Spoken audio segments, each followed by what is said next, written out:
Howdy, just a short today. It's the end of March. We've had hail, rain, snow, sleet, and you can see the sea is not exactly calm today, so I've come down to the beach. I've got a Lee 10 stop filter on here and I'm doing some ICM work.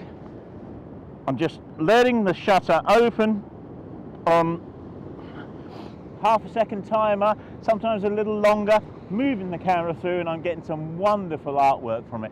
If you're enjoying this, please click the like button, have a look at the videos, check down below where I'm getting wet. Oh, I've actually, that is a big one. It's right over my feet. I wasn't prepared for that. I am soaked. That